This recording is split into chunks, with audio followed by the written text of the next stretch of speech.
Welcome to YAFT channel at another food and travel. இன்னைக்கு tomato தொக்கு எப்படி பண்ணுறதுன்னு பார்க்கலாம். இந்த தொக்கு ரைஸ்க்கு, தோசைக்கு, இட்லிக்கும் காம்பினேஷன் நல்லா இருக்கும். இதுக்கு தேவையான பொருட்கள் ஆனியன், தக்காளி, வடகம், காஞ்ச மிளகாய், கருவேப்பிலை, உப்பு, மஞ்சள், எண்ணெய். குக்கர் ஹீட் ஆனதுக்கப்புறமா 3 டேபிள் ஸ்பூன் அளவுக்கு ஆயில் ஊற்றிக்கலாம். ஆயில் ரொம்ப சூடாக தேவையில்லை, ஏன்னா வடகம் போடும்போது அது ரொம்ப ஹீட்டாக இருந்தால் ஒரு மாதிரி கருங்கிடும். அதனால ஆயில் போட்டதும் வடகம் கூட சேர்த்து போட்டுடுங்க. அது நல்லா அந்த ஆயிலே கொஞ்சம் அது ஹீட் ஆகி நல்லா வாசனை வரும். இங்கே பாருங்கள், இந்த மாதிரி நல்லா வறுத்துக்கோங்க ஆயிலில். இதுக்கப்புறமா காஞ்ச மிளகாய், கருவேப்பிலை போடலாம். அந்த காஞ்ச மிளகாய் கூட அந்த ஆயிலை நல்லா ஃப்ரை ஆகிறதுக்கு விட்டுருங்க.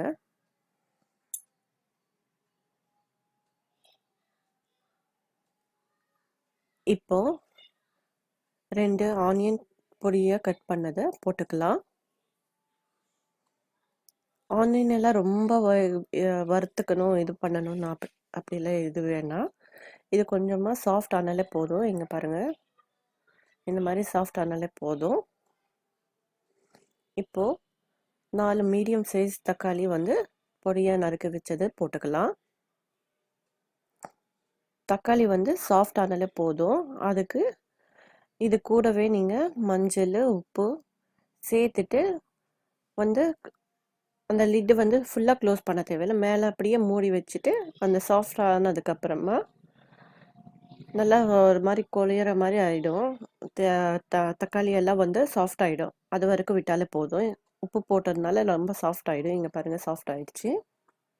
இந்த மாதிரி ஆனதுக்கப்புறமா இப்போ அரை கிளாஸ் தண்ணியை ஊற்றிக்கலாம்.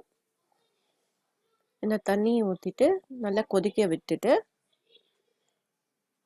அப்புறமா இதை லிட்டு க்ளோஸ் பண்ணி 3 விசில் அளவுக்கு, 3 விசில் போதும். இதுக்கு 3 விசில் விட்டுடலாம்.